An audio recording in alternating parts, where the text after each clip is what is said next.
Hello everyone, welcome back to this series of videos on amalgamation of companies from CA Intermediate Advanced Accounting. I am your CA Rajavardhan and I was helping you people understand this chapter of amalgamation of accounting. This is part 2 in the video series. In the part 1 we've already discussed amalgamation as the beginning and we discussed what is the weightage of this chapter of amalgamation in the past few examinations. I made it a point that I'll discuss all the topics, questions from last two examinations, that is from December 21 and May 2022, but that will be later. So we just finished the introduction in part 1. In part 2 we'll be doing purchase consideration. Part 3 I'll discuss all the journal entries, and after that is when we're going to discuss the problems on this topic. So after discussing the past examination question trend, we also understood what to expect from this chapter. Questions can come on theory, determination of types of amalgamation, difference between each type of amalgamation, computation of PC, accounting entries and ledger in the books of transferor, accounting entries and transfer entries in the books of say transferee, and balance sheet in the books of transferee. And after that, I questioned you what is amalgamation. I told you AS14 doesn't define amalgamation. Then we went on to say that AS14 gives reference to Companies Act. Companies Act doesn't define but explains what amalgamation means and what does it include, meaning that it also includes merger. Then we went on to understand what exactly is the difference between amalgamation, absorption, and what to say external reconstruction. Amalgamation, what I have one idea was the example. Went on to understand absorption, and then the case of external reconstruction, we saw how many companies, so meanings of each of these three types, and then we went on to understand the companies involved. What companies are involved in amalgamation? How many companies are involved? Basically, minimum of 3 companies, and absorption may minimum of 2 companies, and external reconstruction may again only 2 companies to be involved. How many companies will be liquidated in amalgamation? Minimum 2, and here minimum 1, and in the case of external reconstruction only 1. And we also saw internal reconstruction, sorry, incorporation in the case of amalgamation. There is incorporation in the case of amalgamation and external reconstruction, but not in the case of absorption. And the objective of going for amalgamation or absorption is to take advantage of large scale production and avoid competition. However, in the case of external reconstruction, it is to financially restructure the company. Get that? Then we went on to see the parties involved: transferor, the small company; transferee, the big company. Then we saw what does accounting standard 14 say. AS 14 says that accounting for amalgamation, AS 14 deals with amalgamation, absorption, and external reconstruction. AS 14 prescribes accounting only and only in the case of transferee company. Transferor company we don't know. And for the purpose of amalgamation, accounting standard 14, what to say, classifies the entire transactions into two categories: amalgamation in the nature of merger and amalgamation in the nature of purchase, which is decided based upon 5 conditions. And based on these 5 conditions, we determine whether it is merger or purchase. So what are these 5 conditions? And if these 5 conditions are fully satisfied, what would happen? It would become merger. Even if one out of these 5 conditions is not satisfied, it would become purchase. Now these 5 conditions are given in para 3E of accounting standard 14. Condition number 1 says that all assets and liabilities of transferor company should be taken over by transferee company. Condition number 2 says that minimum 90% of the shareholders of transferor company continue as shareholders of transferee company, and that 90% we don't include the transferor company shares. And condition number 3 says that consideration to shareholders of transferor company who agrees to become shareholders in transferee company should be only in the form of equity shares in transferor company, and exception is given for fractional shares which are settled in terms of. Then we discussed business of transferor company is intended to be carried on by transferee company. Then we discussed the last part, assets and liabilities of transferor company should be incorporated in the books of transferee company at their book value. Great. And the exception is given for change in the value for uniformity purpose. If the accounting policy is followed by both of the company are diverse, to unify that we can go ahead and then what to say change the value. So we discussed that and we told that if it is amalgamation in the nature of merger, as per accounting standard 14, we account it under pooling of interest method. However, if it is amalgamation in the nature of merger, we are going to account it using purchase method. Accounting in the books of transferor is not told to us. AS 14 says, I don't know. We go by and then follow what is told by generally accepted accounting principles. which require us to do accounting in the form of dissolution, liquidation, or realization. So this is where we stopped, and we are supposed to start with the question, what is purchase consideration? So before I go ahead and then start discussion on what is purchase consideration, I have some exciting announcement for all of you people. This is with regard to the new batch that we're starting for May 2023 aspirants. This batch is called as Excel with Yashas batch. This is an intermediate batch for all the aspirants writing exam in or preparing to write exam in May 2023. The batch has already started on 18th of August, but you can still take up subscription now and then join us, because this batch, all the classes will be available in the recorded platform as the common and greatest advantage that you get with an academy subscription. And in this particular batch, you get to learn from Karthikayar sir for law. You get to learn accountancy from Mayur sir, Ravikant sir, and me, C.A. Rajavardhan. Ravikant sir will be handling your accounting standards part, and then rest of the accounting will be handled by Mayur sir and me. And you will have Vijay Raja sir for taxation and Dhananjay Bhave sir for costing. So what are you waiting for? Join us in this beautiful journey and learn from Team Yashas on an academy platform to make your dream of clearing CA intermediate come true. And the brief schedule of this batch is going to be this way. Vijay Raja sir started the batch on, what to say, 18th of August. The class timings were 7 a.m. to 2 p.m. And then we had classes from Mayur sir for accounts, few chapters are done. And then Ravikant sir also took few standards and it's done.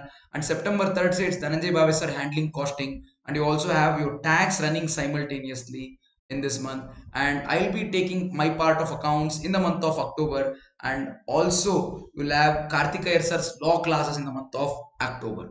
And from the month of October, the class will not be 7 a.m. to 2 p.m. It will be 7 to 9:30, 2.5 hour session with an half an hour break, 9:30 to 10, and another 2.5 hour session which is from 10 to 12:30. So 5 hours of class, 2.5 hours with half an hour break and 2.5 hours. If you have any of your juniors who are aiming to prepare for May 2023 examinations, please do refer this batch to them and then help them take the right level of preparation for their examination by joining this batch. And we would be very soon starting with a group 2 batch for May 2023 as well. That is, by the time this group 1 starts, it should start sometime in the month of November. So whoever is writing in May 2023, you can learn from us on YouTube using these videos for amalgamation, and you can also join us in the mainstream regular batch on the Unacademy platform. Done. So the batch highlights is this: you get to learn from India's best educators. 600 plus hours of live interactive classes will be available to you. Revision and then practice courses will be happening at regular intervals. There is structured courses and PDFs shared with you all. Unlimited recorded access to given to all the lectures to you people, and live tests and quiz will happen on an academy platform like you always know. And here is a brief introduction of each of the educators whom you're going to learn from. Then the journey is this way. We started the batch in the month of August, which you can definitely pull up by watching the recorded sessions. By September, the 60% of the I would say the entire syllabus is expected to be complete, and by the end of October, we finish 100% of the syllabus. And in the month of November, you'll have a lot of time to revise previous year question papers, RTP, MTP, which I'll also be definitely helping you all with. I've already come out with videos on RTP. You can find this on this very YouTube channel. June 2022 or May 22 examination ka detailed solution video is there. On a lot of other topics, I'll definitely be coming back and then covering it you. In fact, there's a detailed series of 3-part videos or 4-part videos on liquidation of companies, free to watch here on the same YouTube channel what you're watching this. You can watch that. And now I'm doing amalgamation, and in the coming up time I'll come out with a lot of topics of your choice like banking, NBFC, and also ESOP, buyback, and lot more. So you can do major part of your learning here as well if you have willingness to learn. And by then we'll be starting with our group 2 classes also. Then you know the features of plus classes, live interactive classes, structured course PDFs, live tests and quizzes will be there to you. Open house will happen at regular intervals. Digital notes will be shared to you. You get to be part of an academy learning community and unlimited access of all of these features throughout your subscription period.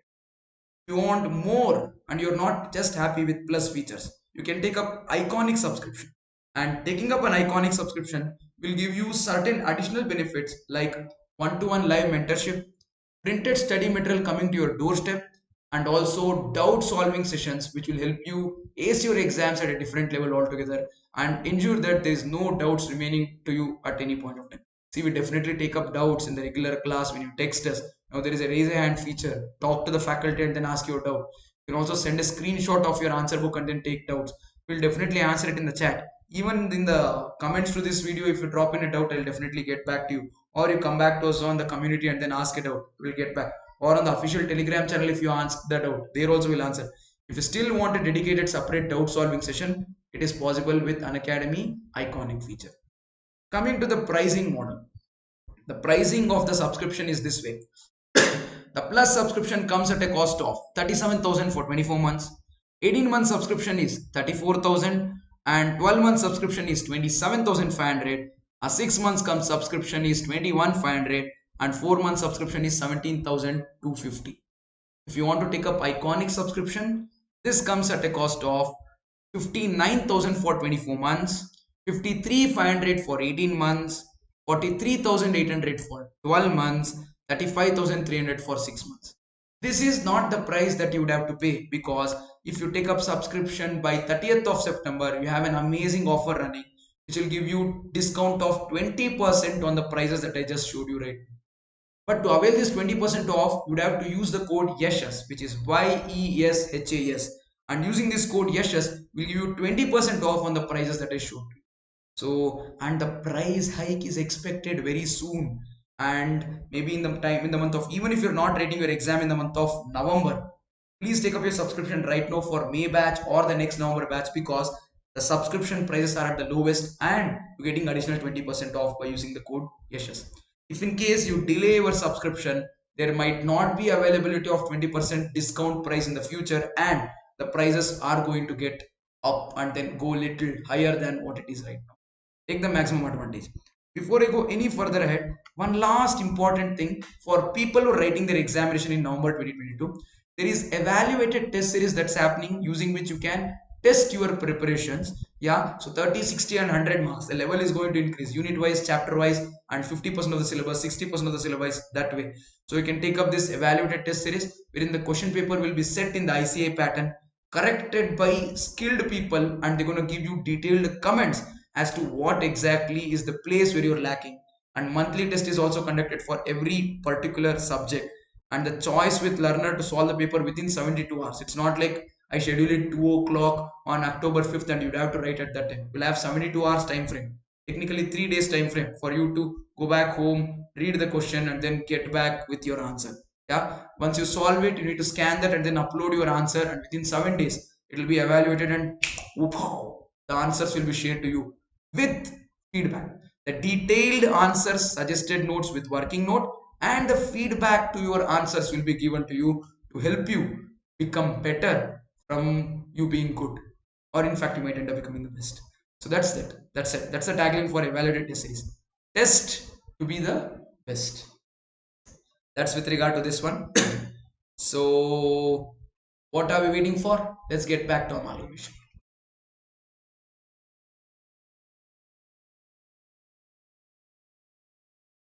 Just a moment, let me take a small sip of water.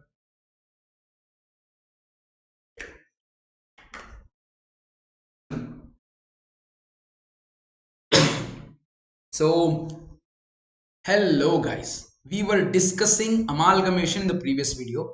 We've discussed introduction to amalgamation in the previous video, and in this video, as I gave the little introduction in the last one, we are going to discuss purchase consideration. And in the next video, we'll be learning the journal entries for amalgamation. Come on, let's get started with introduction is done, purchase consideration. The question is, what is purchase consideration? Whatever I buy, I bought this mouse. To buy this mouse, what I paid is consideration. I bought this water bottle. When I bought this water bottle, what I paid is consideration. So consideration is something in return against a item that I acquired. Whenever I buy something, what I pay is consideration. Same is happening here also. Purchase consideration is what I pay when I acquire their business. Me as a company being transferee company, the one who is schooling. In Kannada, for receiving we say is-kododu. So the company which is schooling is transferee company. The one is which is giving is a transferor company. Me, transferee company, when I acquire the business of transferor company, I am receiving assets, liabilities, and the entire business of transferor company. For receiving assets, liabilities, and the business of the transferor company, I have to compensate them and then pay them money. So such money in any form that I pay to the transferor company is purchase consideration. So purchase consideration is what we pay to transferor company. But the people involved in transferor company can be categorized into three broad classifications. See, in the transferor company, there are three broad categories of people. Who are they? Number one, equity shareholders. Number two, preference shareholders. Number three, debenture holders. Now, my question is, I would definitely not be giving only shares or only debentures to transferor company. I can give my consideration in any form. Consideration is something in return, not specifically this particular item. It need not be cash. It need not be check. It need not be equity share. It need not be preference share only. It need not be debenture only. It can be combination of all of this. So I have given to the transferor company equity shares in transferee company, preference shares in transferee company, debentures in transferee company, cash as well as check. So when I've given purchase consideration in all of these five forms to transferor company will give some of it to equity shareholders, some of it to preference shareholders, and some of it to debenture holders. My question is, when equity shares, preference shares, debentures in transferee company and check as well as cash is given to equity shareholders, equity shares, preference shares, debentures in transferee company, and check and cash is given to preference shareholders. And again, equity shares, preference shares, and debentures in transferee company, and check and cash is given to debenture holders. What is PC? What is PC?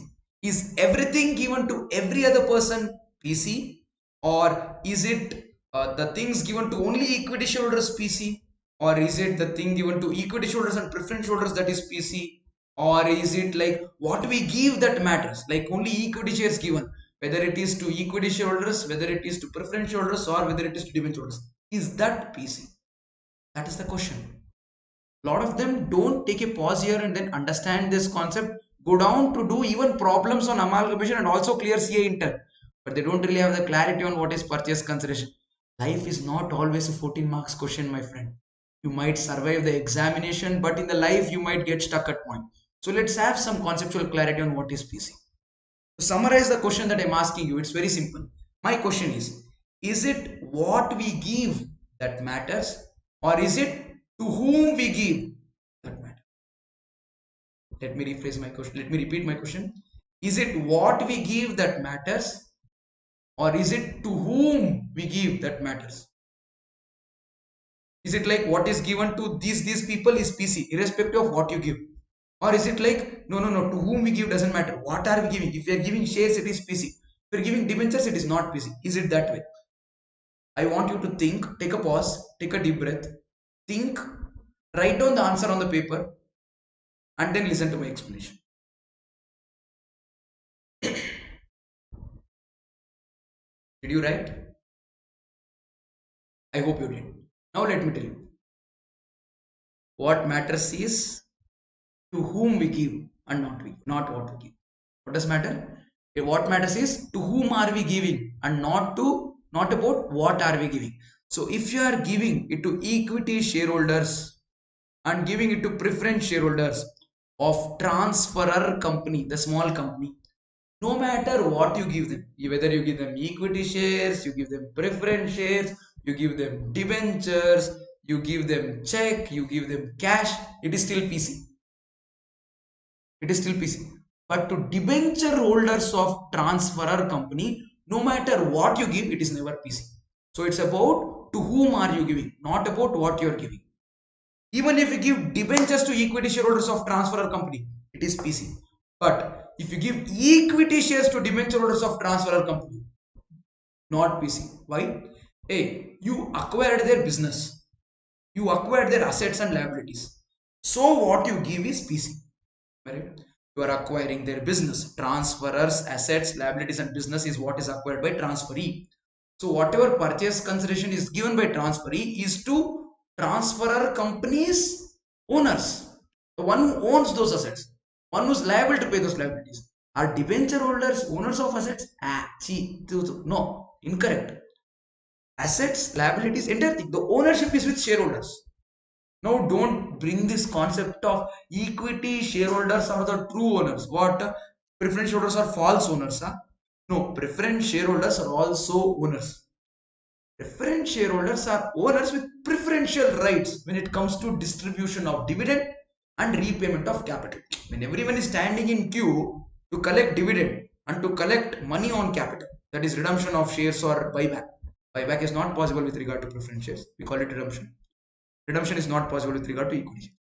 When the capital is repaid or when the dividend is paid and all the shareholders are standing in queue, some people stand ahead in the queue. That people who stand ahead in the queue are preference shareholders. So preference shareholders are also shareholders. Now don't bring in the true owners, false owners. No. Owners. Owners of the company are equity shareholders and preference shareholders. To this equity and preference shareholders, whatever we give is PC. Whatever we give in any form, PC. Whether it is equity shares, preference shares, debentures, check or cash. So the thumb line or conclusion is very simple. What really matters is to whom we give. What really matters is to whom we give and not about what we give. You get that? So equity shares, preference shares, debentures, cash, check given to the shareholders of the transferor company is what we call as purchase consideration. I hope you understood. Any form of money in any form given to debenture holders is not part of PC. I hope you understood. I'll show the screen to you for a brief 10 seconds. If you want, you can pause and then take a screenshot or note it down. Or like I mentioned in the past, if you want the PDF copy of this, you can drop in a message to me. You can find me. My name is CA Rajavardhan. Or you can also call me accounts man, like people from the student community usually call. Search me, ping me, take this PDF if it can help you in exam preparation.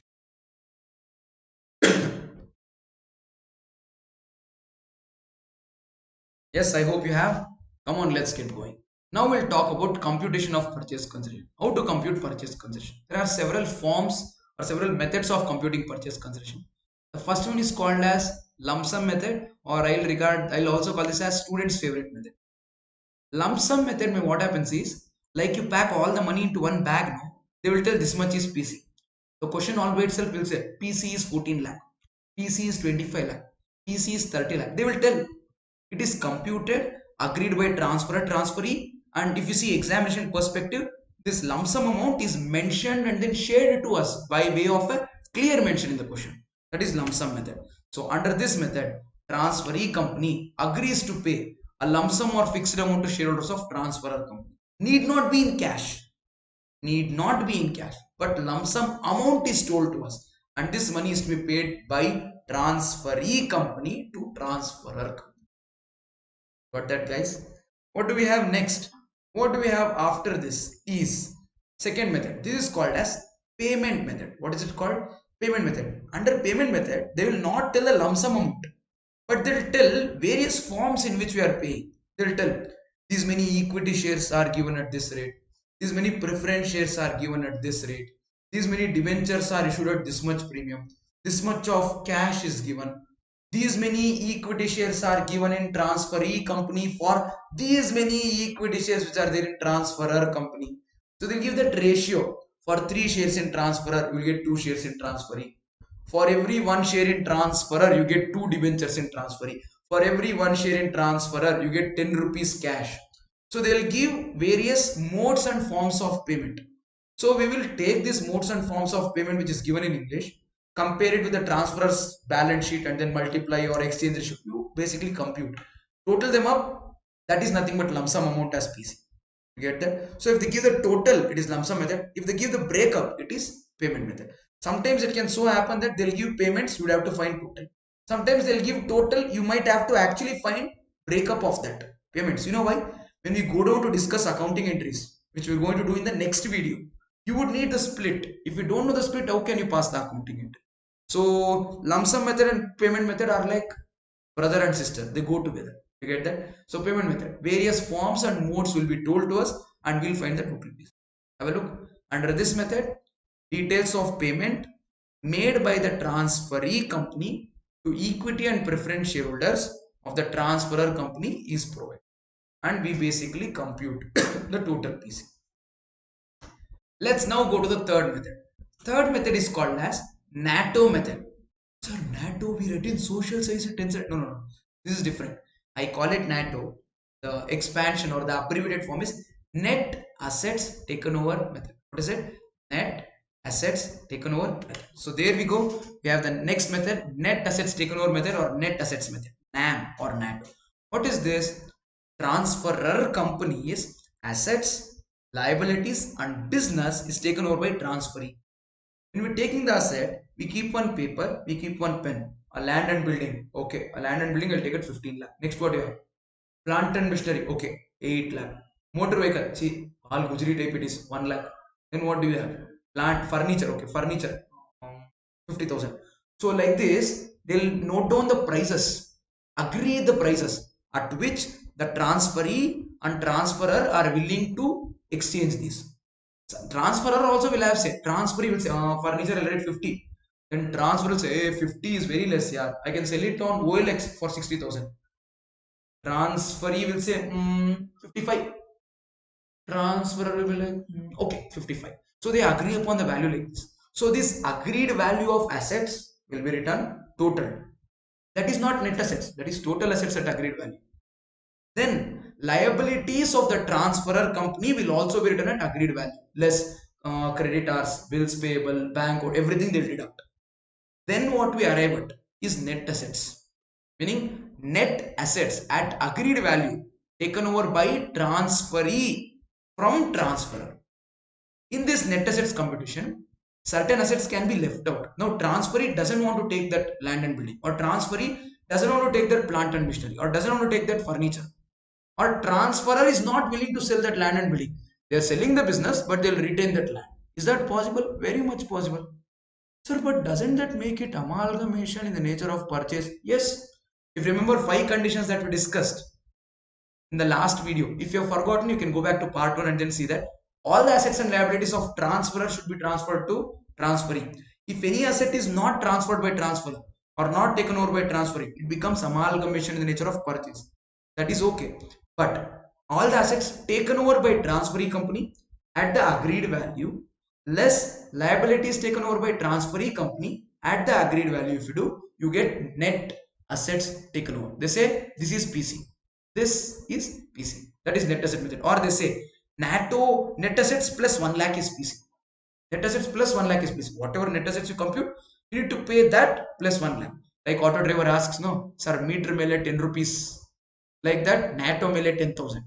NATO mele 10,000 is PC. Meter mele 10 rupees is auto.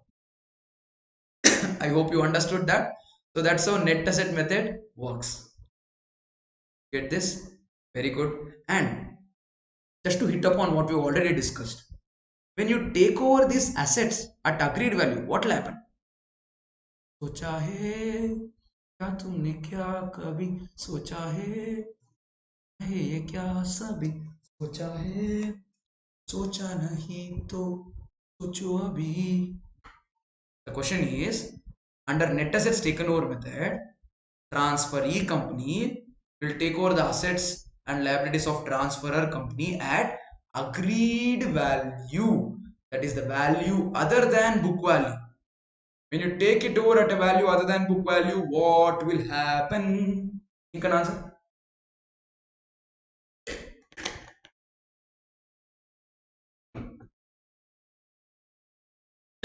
It will lead to failure of condition that we had discussed in the past. Let me show it to you. We had discussed 5 conditions. Here you remember amalgamation in the nature to decide whether it is purchase or merger. We discussed condition. In that, one of the condition that we had is that all the assets and liabilities should be taken over. First condition. Last condition, it should be taken over at book value. So when you do NATO method, if you don't take over all the assets, or even if you take over all the assets and liabilities but not at its book value and change the value to agreed value, it straight away becomes amalgamation in the nature of purchase. Why? You might be failing to fulfill either condition number 1 or condition number 5 as per para 3e of AS 14. If it becomes amalgamation in the nature of purchase, your accounting changes from pooling of interest method to purchase method. Your accounting changes from pooling of interest method to purchase method. Did you guys understand? Great.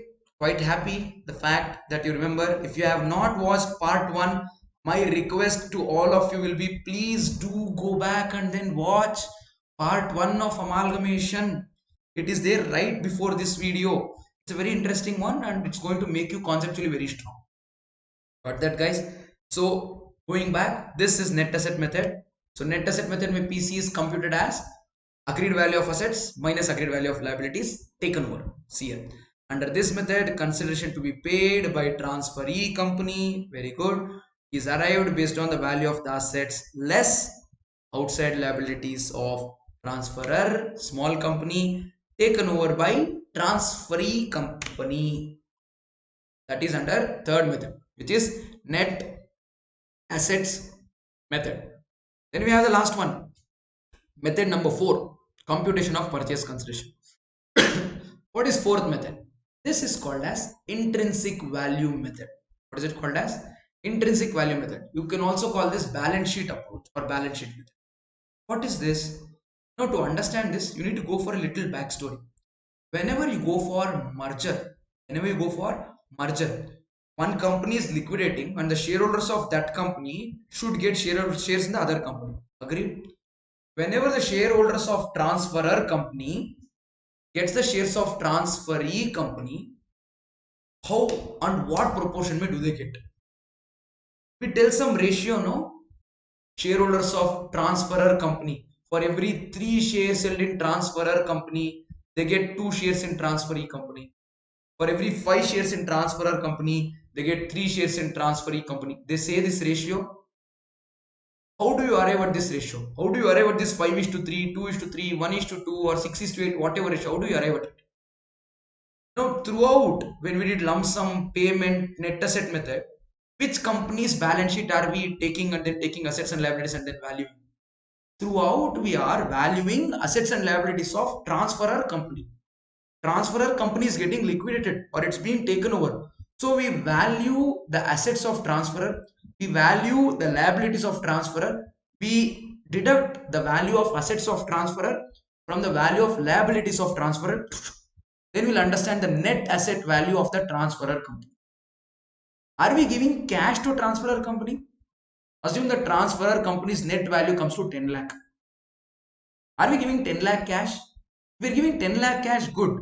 If I am giving 10 lakh rupees purchase consideration by way of shares in my transferee company, then my transferee company's share will have some value. Who decided that value? 10 lakh rupees is that company's shares, no? Net asset. I will say my company's share value is 1 lakh per share. I'll give only 10 shares. Or I'll say my company's one share is 10 lakh rupees. I'll give only one share. No, I valued their company's assets and liabilities. Valuation should happen to transferee company's assets and liabilities also. So we'll value the share value of each share of transferee company. Assume that we arrive at 1000 rupees as the value. Then we'll say 1000 rupees is my company's share value. Their company's share value is 500. Each share, we arrived at 10 lakh, no? We'll divide by number of shares. 10 lakh is net asset value, assets at agreed value, that's liabilities at agreed value.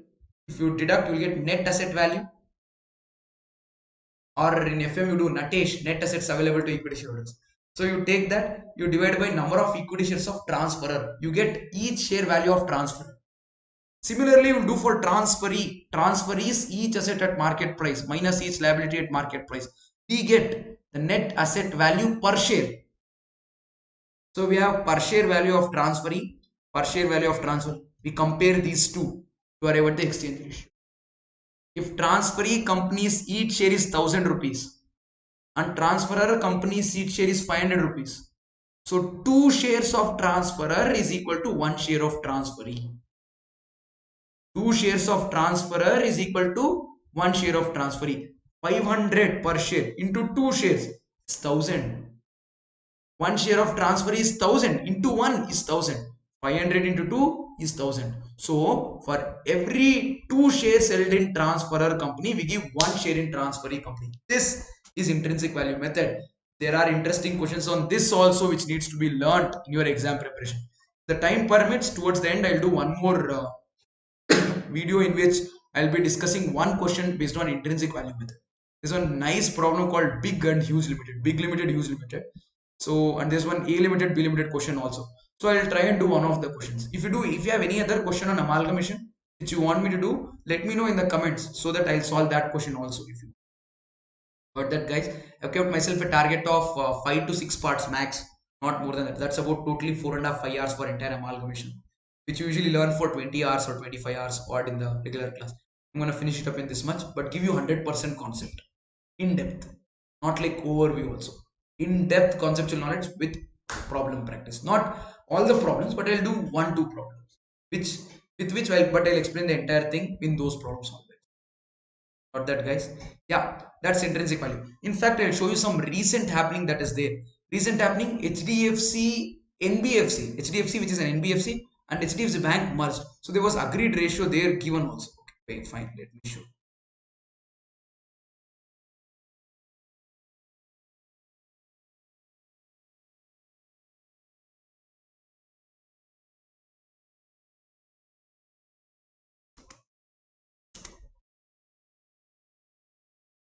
See, HDFC Bank and HDFC merger ratio.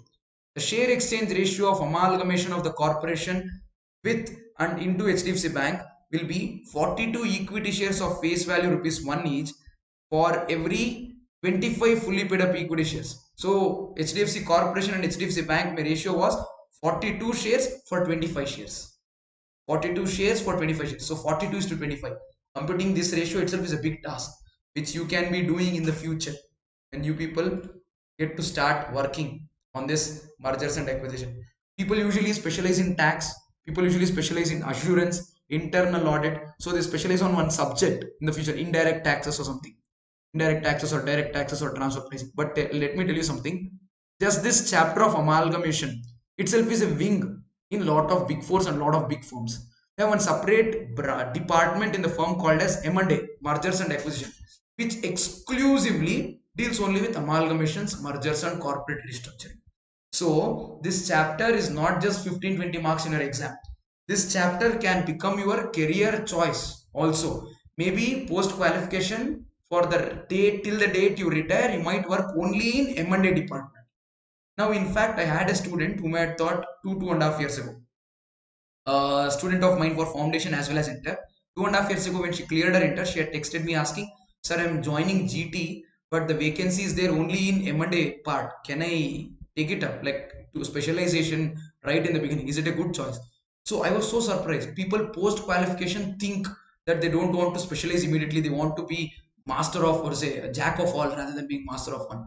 But in the modern time, the specialization is growing so big that you're getting to specialize not only in tax or audit, but you're getting to specialize in M&A during your articleship.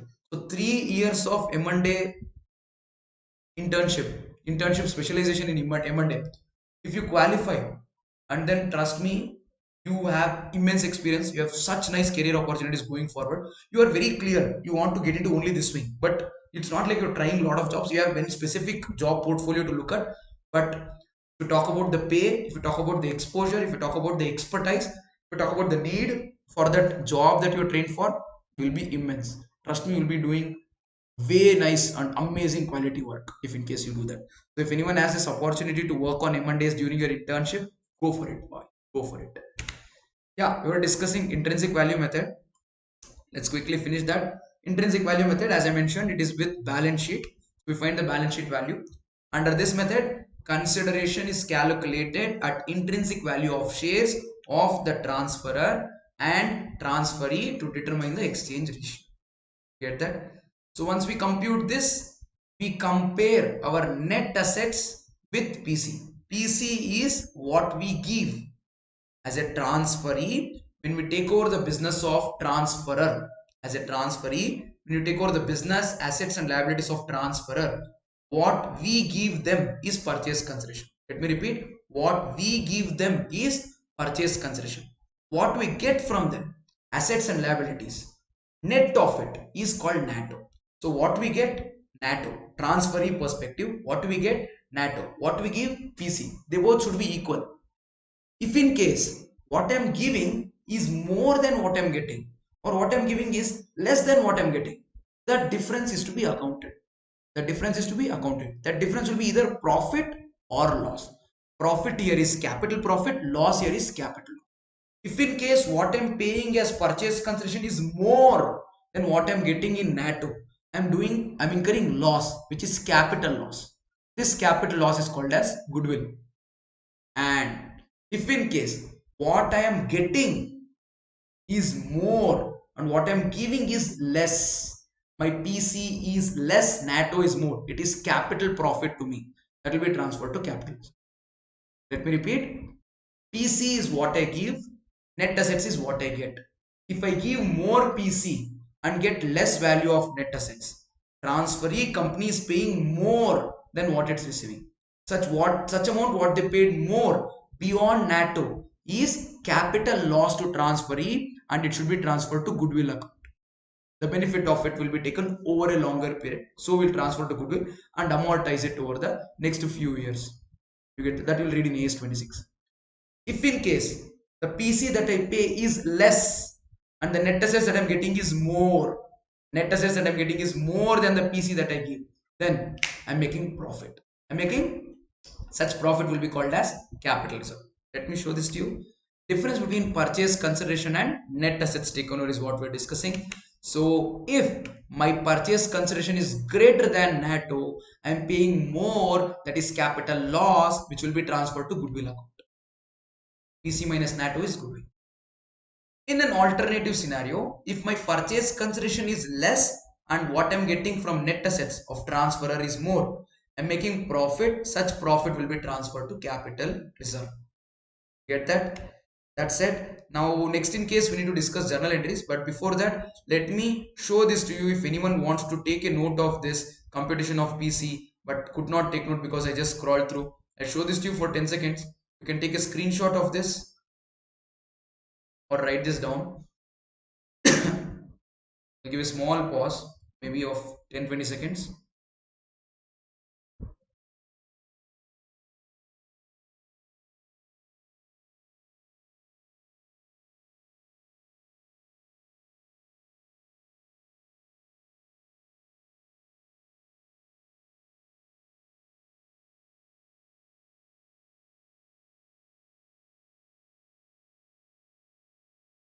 Yes, I hope you did.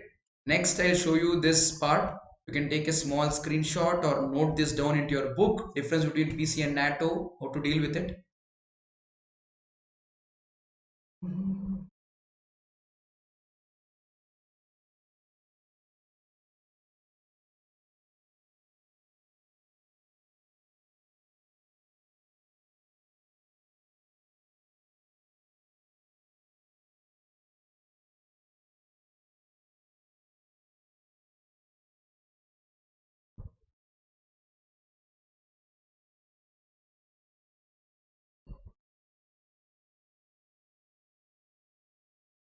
Got that?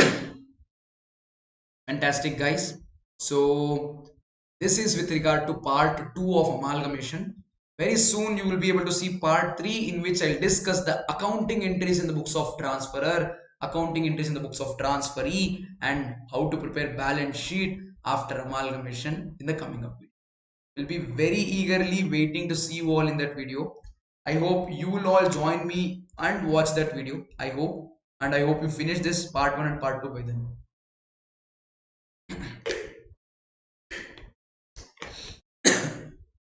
Done. That's it, guys. Just to keep you people informed, if you're writing exam in November 2022, I'm coming up with a last minute revision marathon for your CA intermediate November 2022 advanced accounting examination. The entire revision will happen in about 200 minutes. All the chapters. I promise you all the chapters other than accounting standards. Yeah, so you can definitely stay tuned for that. I'll give you more updates on that very soon. That's it. Remember, life is not a battle to be struggling, it's a game to be enjoyed. Till the time you're learning something new or having fun, it's all good. The day you guys either stop learning something new or stop having fun, trust me, you might start struggling because you might be in the battle. So, thumb rule to stay happy is pretty simple. It is to stay in the game. For one last time on this day, I have just one simple question for all of you. Are we in the game? I hope the answer is yes, we are in the game. See you all in the next video on amalgamation. Till then, tata, bye bye, take care, and get lost.